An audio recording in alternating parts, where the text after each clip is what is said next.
and welcome to BT Sports highlights of the Vanarama National League. The fate of two more clubs was decided at the weekend, but the battle at the top has intensified. With just 3 games left, the champions of England's 5th tier this season is anyone's guess, with the top 7 places still all to play for. With that in mind, we start our roundup in Salford.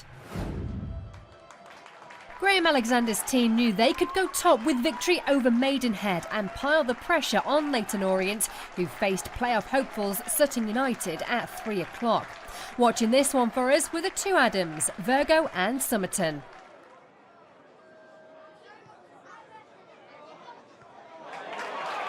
Chance to surge forward here, Wiseman.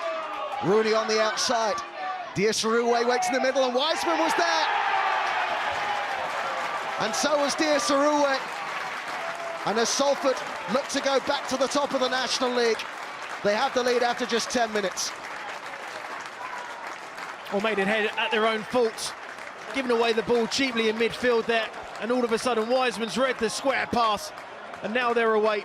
And you're looking at Adam Rooney. Can you put in a ball of real quality? Yes, he can. And Diasaroué finally gets another goal in the league. It's a great run across the near post area, and it's a beautifully weighted ball from Adam Rooney. Big goal for Salford.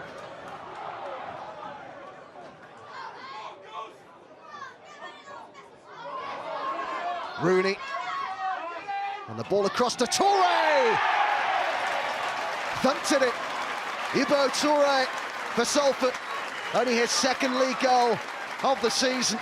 And he's doubled their lead at the Peninsula Stadium. Well, this is the difference now. When you're looking at quality in the final third, every time he seems to watch him on BT Sport, Ibo Touré scores. I think Massey needs to do a little bit more than that against Adam Rooney. Just blends it across brilliantly. Touré attacks the far post there. He's in acres of space. That's not an easy finish.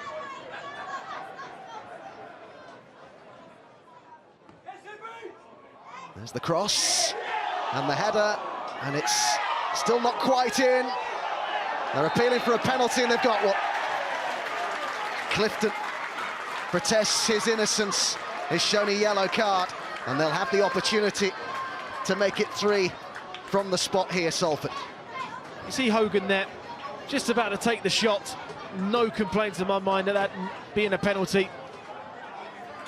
It's Salford's top scorer, Adam Rooney, who will take this penalty up against Carl Pentney.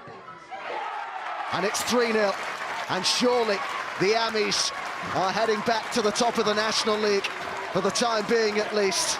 Ended his 10-game goal drought in the National League last weekend at Maidstone, and he's on the score sheet again here, Rooney. Strikes it brilliantly, sends the goalie the wrong way, and you should really feel now this game is done and dusted for Salford City. Came into the game, just wanted to try and keep another clean sheet, keep the good run going and put pressure on the teams around us, so we've done that. We got the job done first half. Second half wasn't great to watch, I wouldn't imagine, but the main thing for us is just to keep winning games. You know, I know the focus is on us and Leyton Orient, but you know, Solihull have been there all season, and they're within a point of it or 2 of it anyway. So there's a lot of pressure on the teams, but we just got to make sure we can only focus on ourselves. We can only win in the games we're playing, and then see what happens. Displaced from first then, Leyton Orient were away to a side that finished 3rd last season. Sutton United had to win to have a realistic chance of making this term's playoffs. The closest that either side came in the first period to breaking the deadlock was a Josh Karoma effort from distance, kept out by Jamie Butler. Sutton had won only once in 6 at home. Moments after the restart, Jonah Ayunga powered through the O's, opening the scoring with his first goal since January. At the break, the U's were forced to replace injured keeper Butler, and with less than half an hour to go, Ross Warner was beaten by Daniel Happe 1-1. Next came one of the most bizarre moments in football, full stop, let alone this season. After suffering a suspected broken ankle, James Dayton threw one of his boots in frustration, deemed dissent by referee Daniel Middleton and worthy of a straight red. The unconventional circumstances continued in the 89th minute as Warner was caught out doing kick-ups, resulting in Macaulay Bonne winning a penalty. The O's top scorer converted, making it 23 for the campaign, and in peculiar fashion, Justin Edinburgh's Leyton Orient stay first. we're certainly not taking our eye off it. We know there's 3 tough games to come. We've probably got the toughest run-in of all the teams, but, you know, with that kind of commitment and endeavour and, you know, character that we're showing, then, you know, we're going to make a good fist of it. What a difference a year makes. This time last season, Gary Waddick was preparing his team for the playoffs in the hope of making it to the Football League. This week, they were staring at relegation to the 6th tier. Even a win against Hartlepool may not have been enough to save them, but they opened the score inside the first 10 minutes. Rhys Grant in the right place to tap in. Nicky Kabamba spurned a golden opportunity for Hartlepool on 25 minutes. His header from Peter Chiosso's cross missing the target. Aldershot had won 2 of the last 24 games, but they could have gone into the break with a 2-0 lead. Regan Booty proving a menace down the left, but Grant blazed over. The Shot's goalscorer came close to getting a brace early in the second half. Bernard Mensah's shot deflecting into Grant's path, but Scott Loach denied him. The hosts saw the win slip with 10 minutes to go. Luke James breaking into the Aldershot area and eventually crossing for Gavin Holohan, who marked his first start for the club with a goal. The result means Aldershot will play outside the top 5 tiers for the first time in 16 years. We overachieved in them 2 years. We've underachieved this year, and a lot of factors behind it. One being injuries have crippled us during the course of the season. You then get players back fit, but they're not match fit. There's a lot of factors behind where we are and what's happened. That's the reason why today is a sad day for the football club. Going into a crunch encounter in the West Midlands, Solihull Moors sought to keep up with Salford and Leyton Orient. Havant and Waterlooville, meanwhile, new defeat would likely mean confirmation of their relegation. The visitors were without a victory on the road in 6, but struck first after only a minute due to a mix-up at the back between Ryan Boot and Tyrone Williams, allowing Joe Quigley in to make it 1-0. Midway into the first period and from a Solihull corner, Quigley and Williams were involved again as Tim Flower's men levelled the clash through Quigley turning the ball into his own net. Via another corner with a quarter of an hour to go, a thumping Alex Gudger header put Moors in front, 2-1. Then unbelievably, with 4 minutes to go from a Havant corner, Gudger put the ball by his own keeper. Finally, with time running out and the Hawks committed to earning the winner, the hosts capitalised. Superb composure on the part of Danny Wright made it 3-2 and a 24th Solihull victory of the season. Havant, meanwhile, go back down to the 6th tier. Today really summed up our season. We've been in a lot of games we've played, very tight games, and today we got back to 2-2, and normally I'd shut up shop away from home and take the point, which would have been a good point here, but we needed wins and we had to go for it, and we got done on the counter-attack here today. It's whetted our appetite this year, being in amongst your Leyton Orients and all the big clubs that are in it, and your Wrexhams, etc. And that's the level that the players want to be at, as high as you can. So I think first day in pre-season, our sights will be set on promotion, whichever way that may be, and we will do our best to try and get back up and do better at what we've learnt this year.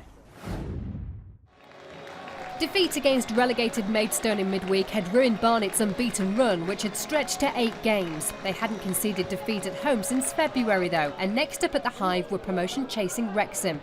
Brian Hughes' side were without an away win in 4 games. They came closest to opening the scoring in the first half, Bobby Grant trying his luck but hitting the upright. It was the Dragons who broke the deadlock after the break in front of the travelling fans. Luke Young with the cross into the box, which Akil Wright headed into the bottom left-hand corner. Keeper Mark Cousins unable to get his hands to it.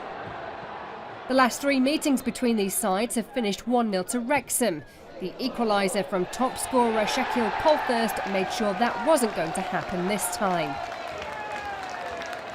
The game was heading for a draw until the long ball from Rob Leyton found its way to substitute Jermaine McGlashan, who lobbed the keeper to net his first goal since September 2017. The win means Wrexham secure a playoff place for the first time in 6 years.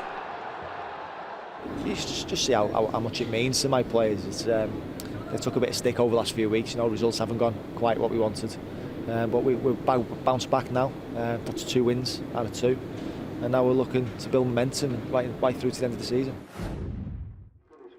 Fylde was seeking to be sure mathematically of a place in this season's playoffs, playing away to already relegated Braintree Town. With half hour gone, the Iron went in front following a perfectly placed Mo Saga free kick, goal number 2 of the campaign for the young midfielder. Shortly after the restart in Essex, Danny Searle's men went close to doubling their lead. Rob Atkinson denied by the bar, and following up, Corey Henry couldn't keep his shot down. Then with only 13 minutes to go at Cressing Road, Henry was brought down in the Fylde box. Penalty given. Henry took it, and following Jay Lynch's save, Courtney Richards did indeed make it 2-0. Closer to the full-time whistle, Dave Challoner's men were finally able to threaten. Leading marksman Danny Rowe turned provider for Jordan Tunnicliffe.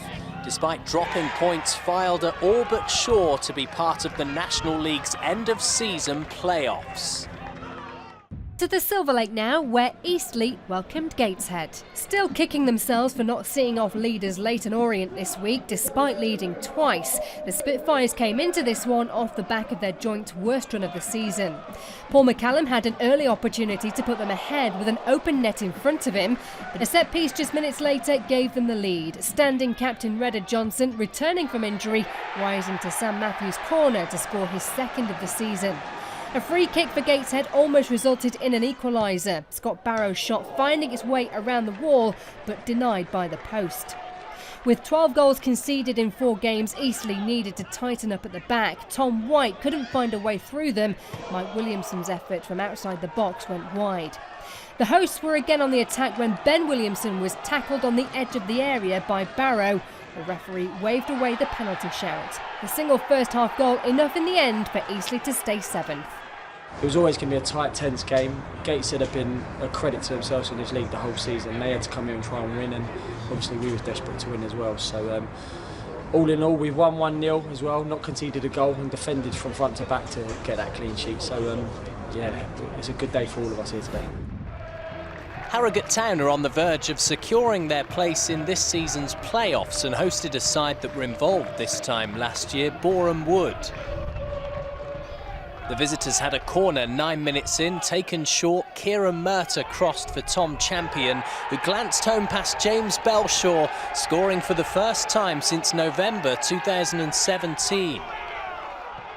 Harrogate's form isn't exactly promotion-worthy, and looking at a 3rd successive home match without victory, Jack Muldoon failed to hit the target in Yorkshire. Still in the first period, Callum Howe went close from a corner, well stopped by the leaping Ryan Huddart.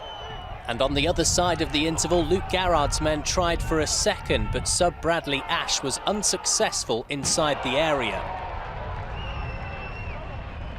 We weren't reliable enough on the ball and brave enough at times, and there were areas where we could exploit, but we didn't show enough capability today. So disappointing. It was a lovely day for it, and we've let ourselves down. Just 2 places and 3 points separated Halifax and Bromley as the 2 sides met at the Shea on Saturday. A 2-2 draw meant they had to settle for a share of the spoils the last time they met in September. Jordan Higgs just had Sam Johnson to beat for the opener, but it was a comfortable save for the Halifax keeper. But a mistake at the other end from David Gregory saw the hosts break the deadlock. The Bromley stopper spilling the ball with Josh Staunton able to pounce to score his 2nd against the Ravens. A cross from Luke Colson in the second half resulted in the equaliser, the ball bouncing past Johnson. Halifax, who'd won 1 of the last 6 games, were piling on the pressure to get back in front.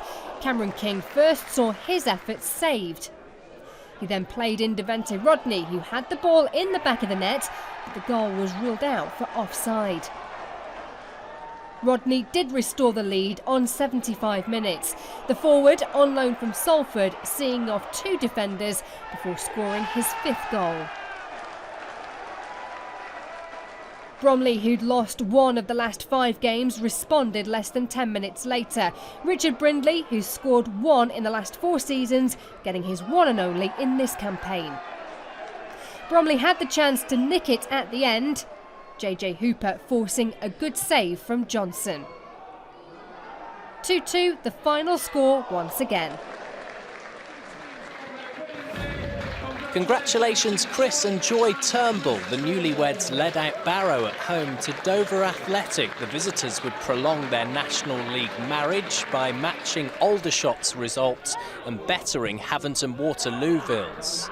A minute from time, however, Andy Hessenthaler's men went behind as John Rooney struck well, making it 3-4 at Holker Street. After the break, Dover's task got even harder as the Barrow supporting Turnbull saw their side take a 2-goal lead via Lewis Hardcastle, who's on to 3 for the campaign.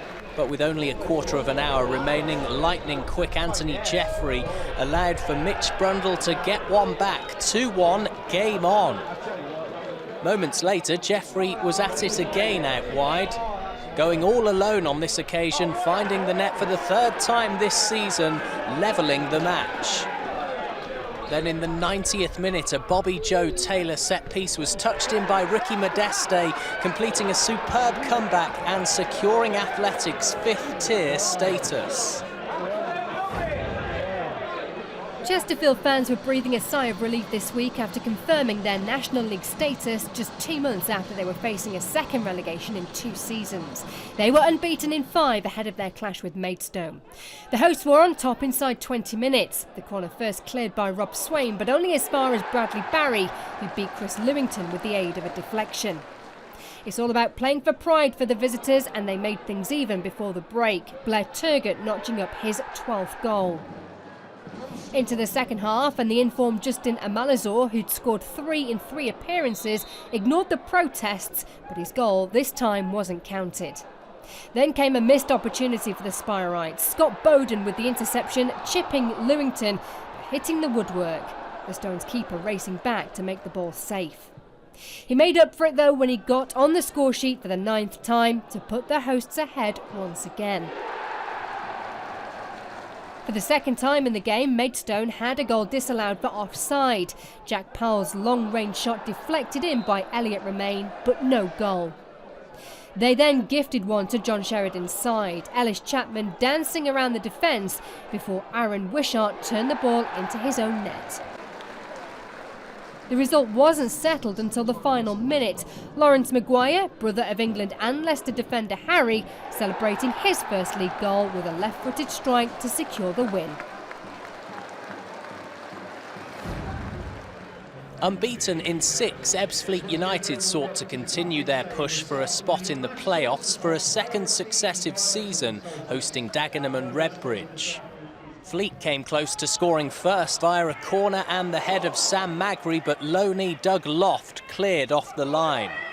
Still early on in the first period, the alert Tommy Adeloy made the most of a missed Jack King header, racing away to put the Daggers in front. All of Adeloy's goals this season have come away from home.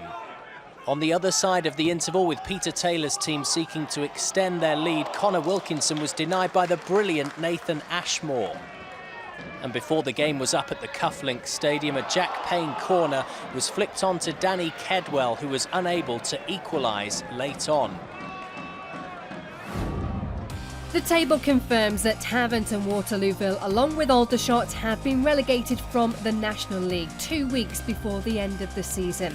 That's 4 southern sides all going down, which means the FA has to decide where to allocate teams between the North and South divisions. Relief for Maidenhead, Dover and Boreham Wood though, who all had tough seasons, but 5th tier action is secured for another year. It could go right down to the final day, but Leyton Orient could have the trophy in their hands if they continue their winning streak, because Salford and Solihull are ready to pounce on any slip-up from Justin Edinburgh's side. Meanwhile, Harrogate are clinging on to a playoff place after only 1 win in their last 6, and you need form if you're hoping to reach Wembley on May the 11th. Over to Andy now, who has a thriller from Moss Lane. To National League North now, and a really close race to land the title. Away to Altrincham, Chorley were only a point behind the leaders, Stockport County. Only 9 minutes in, Alty attacked at Moss Lane and scoring a superb individual goal, Jordan Hume, 1-0 to the hosts, which is how it was at the interval. Moments after the restart, a John Johnston free kick found Tom Hannigan and his bullet header found the net. Phil Parkinson's men firmly in control. Within a minute, though, with a set-piece of their own, Chorley hit back.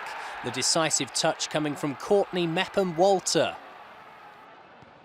Then with the clash in the northwest entering the final 20 minutes, the visitors scored again, this time through ex-Macclesfield Town defender Andy Teague. 2-2, game on. After netting the opener, Hume attacked again, assisting Sean Densmore, who beat Matt Irwin from close range to put Altrincham back in front. But the Magpies of the 6th tier responded again, and once more from a corner, Mepham-Walter got the better of Tony Thompson, 3-3. With 5 minutes to go, Densmore matched Mepham-Walter by scoring his second of the match as Alty re-established control. And after winning the free kick for Densmore, Hume secured a penalty in the 89th minute. The spot kick was dispatched by James Paul, completing a memorable 5-3 victory for Altrincham, who are the North's top scorers with 80 goals. It is an opportunity missed for Chorley as leaders Stockport were defeated 1-0 at Blythe Spartans. So with 3 matches remaining, County are still a point in front, on for automatic promotion to the National League as champions. Blythe and Kidderminster Harriers are still in the mix, meanwhile, for the playoffs. There were scenes of celebration at Torquay United when Gary Johnson's Gulls learned they were champions of National League South following Woking's 2-0 defeat at Chelmsford. It's Torquay's first league title in their history. Pleased we did it in front of our home fans.